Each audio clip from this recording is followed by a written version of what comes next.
There's just no ends of the bearishness, guys. I'm telling you. Now they got a JPMorgan's Marko Kolanovich explains why he's outright negative on stocks, guys. Don't you think it's really concerning how all these top CEOs and market strategists and all these other people are just warning you how bearish they are? They all seem to be so bearish. Like, why are they so bearish? Well, let's hear what you guys say, and we'll find out. I want to react to this video, guys, so we're going to watch it right quick. Leave a like and subscribe if you're new around here. This Tickers and Tokens. We cover market news, so let's get right into it. In the last 6 months, and they'll probably still go a bit higher and stay there. Consumer took a lot of debt. Interest rates went up.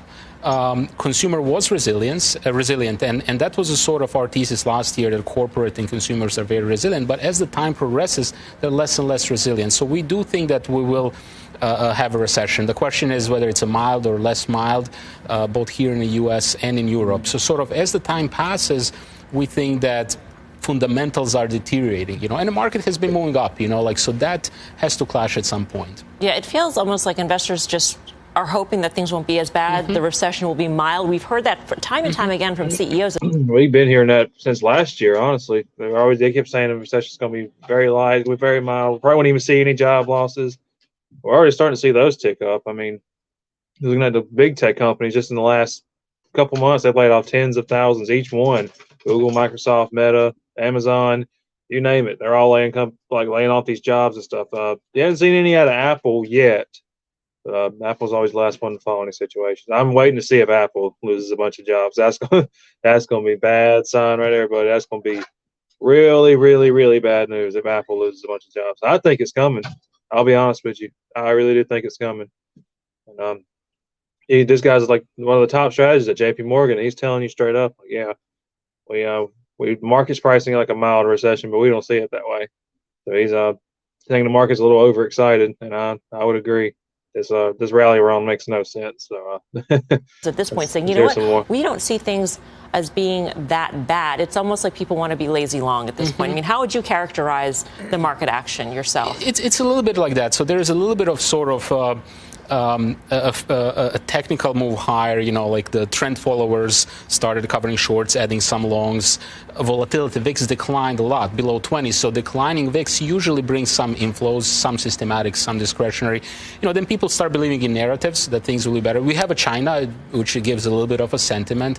Dollar is weaker. So I think that created this narrative that kind of worse is behind us. Kind of recession is over, or recession happened somehow magically last year, and now we're about to grow, which we don't agree. We see, actually, if you look at all of these data, like ISM, the regional surveys like Empire, Philly, Richmond, they're all kind of going. So if you see, look, they start in 2023 underweight stocks. They've already been underweight stocks for probably about a couple months now, at least, maybe probably about half a year. Most of these big banks have been.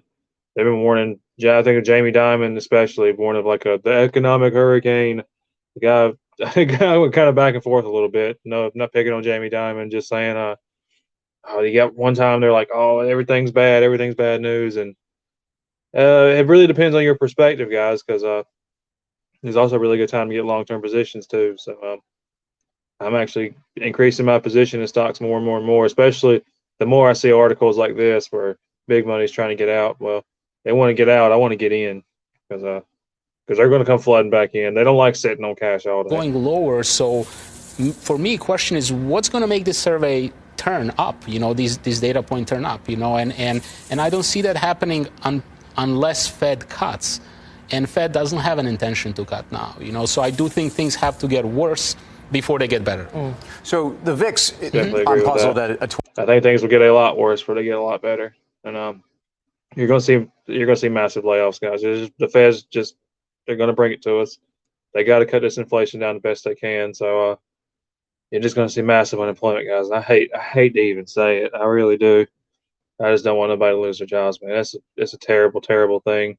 But let's just be real about it. We got to be honest here. So that's all I want to do is tell you guys the truth. Here. So I hear you on that. But you often cite investor positioning. You guys are great at this. And to me, there's a lot of cash out there. There's also, if you look at the economy, and this is a different metric, but you've got $2.6 trillion in new China savings that suddenly could get unleashed. No, that's what makes it tough, right? Because positioning is not that high, and that's a bullish argument, And that's an argument that we kind of used extensively last year and didn't kind of save us. Position was low already in June, July last year, and we still went to lows, But I agree, if on a positive side, positioning is not that high, and I think it makes it difficult. That's why it makes it painful, and market kind of drifts higher, because there is a little bit of that positioning pain or ability to re-rate as the volatility comes down, But overall, we do think the direction of economy is south. And at some point that will have to, corporate CEO may say things look fine now, but are they going to be fine in 3, 6, or 9 months? And market should look a little bit ahead of that. Marko, what's the math around? Yeah, the market usually tends to look ahead. It's I think it's looking a little too far ahead right now. They think the early cuts and stuff are coming, and I think the rate cuts and all that's going to be coming way late into this year, maybe even next year. So. Yeah, the market's getting out a little front of its skis. Needs to step back, cool off, guys. Just don't stop FOMOing your money into the market, guys. Just stop. It's not good for you. You're gonna get hurt. I promise you, you're gonna get hurt, man. Just if you're gonna be in the market right now, just nibble a little bit. That's not say it's financial advice, by the way. Just take your time, guys. Just nibble on stocks if that's what you're gonna do. But other than that, I'd just be sitting on cash right now, guys, because market's just gonna get worse and worse. We're just I think we got one more leg down, and I think that will be somewhere near the bottom. I don't know where. I'm not going to try to time the bottom personally, but I'm waiting for one more leg down, and that's going to be where I get in heavy. That's going to be right there, right there when S&P probably gets around that 3,600, 3,500, maybe 34. If I see 34, I'm definitely getting in. I don't expect it to go too much lower than that. If it goes down to that, it'll probably hit 33, 32. But I ain't trying to time the bottom, like I said. So that's just price levels I'm looking at. Around earnings for this. I think Mike Wilson, his low end's 180. You're starting to see more and more people ratchet down their S&P 500 numbers.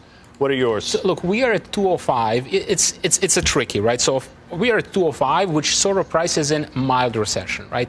So now if there is no recession, which, again, we don't think that that's the case, but if there's no recession, it's probably 225, 230. If there is recession, it could be more along what Mike is saying. Could be another. SPY's at about 4,000 right now, and that's just it's way off the highs, no doubt. It's way off the highs, 20% off the highs. But I could definitely see it coming back down to, say, 36, maybe 32, somewhere in this little range right here. We haven't come down there quite yet. You see where it kind of bounced almost off of it, got around 36, just a little bit there. I would expect to see it down here, probably by the middle of the year, somewhere in this range right here. That'd be where I buy in. I think that's going to be somewhere around where the bottom should be. But who knows, man? I could be wrong.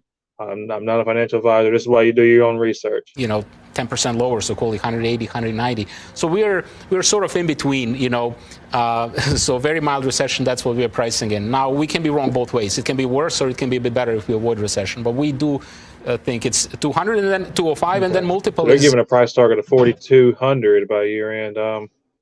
Yeah, I think we'll be out of the worst of it by then. I definitely think it's going to be, I'll say it like this, I think it's going to be higher by the end of the year than where it is right now. So, yeah, I can definitely see that. That makes sense to me.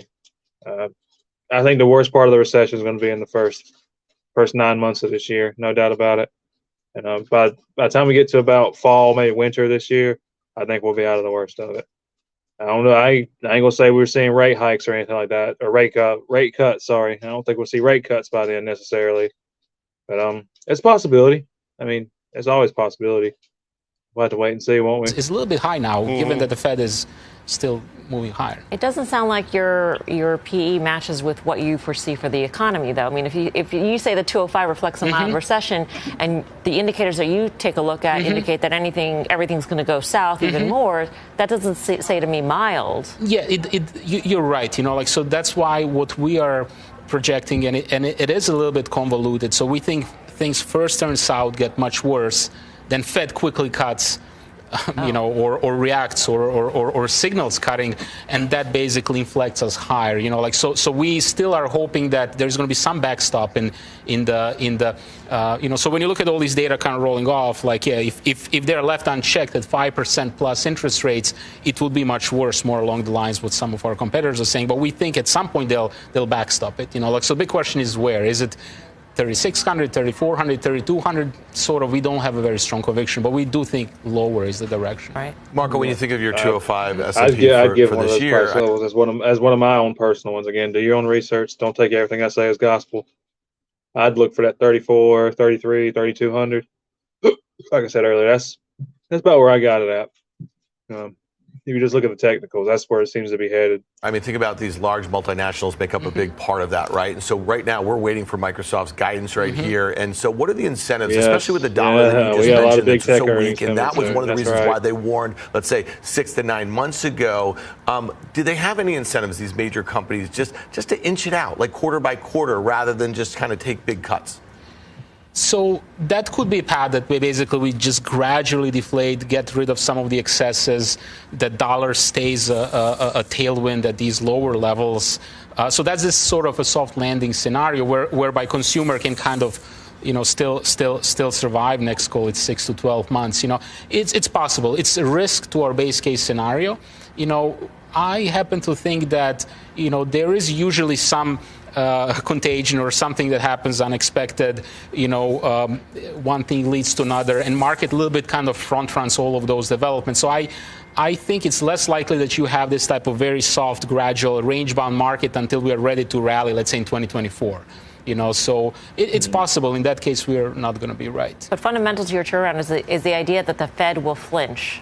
In that some way, ultimately the yes. Fed will just back down and give in to the markets. That's what my view. And again, you remember, 475 or 5 or 525. I don't think there's too much of a difference actually. But last time we had this type of rates were in 2007. And then they went to zero after that, right? So I just don't think that 5% rate, we can have this economy functioning in the financial markets and all the changes that happen in the markets, be it leverage in the markets, be it private asset classes, venture.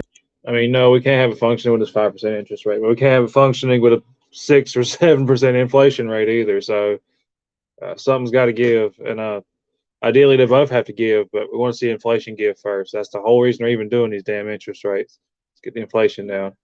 I'm not going to go into my little usual spiel about Jerome Powell and all his little ilk. So venture capital, private equity, all those things. I don't think they can coexist at 5% long term. So I think something will have to give, and Fed will need to flinch. Yeah. All right, guys. Just another bearish outlook. Yeah, I mean, that's been a lot of the case this year. It amazes me when people are still, bearish, even in situations like this. You know what I'm saying? Like, people are still bearish even when stocks are just down massively, like they are right now. You know what I mean? Like, that to me is just like the craziest part. But I think it's one of the things, like, you just have to wait and see, won't we? Like, I mean, just it's been so bearish all year. How much more can stocks really go down? That's why, like, if I see another leg down, guys, I gotta go in heavy. That's just me. I'm gonna be honest. You can do what you want to do, guys, but let me know down in the comments if you guys have any price levels you're looking at. How do you feel about stocks right now? Do you think they're going to keep going down, or what's your overall opinion on the market? Anyways, guys, just let me know down in the comments, and I'm gonna leave this video right here. Like and subscribe if you're new around here, and go check the links in the description if you want to follow me anywhere else, and maybe check one of my affiliate links out if you want to help support the channel. And I'll see you guys in the next one. I'm out.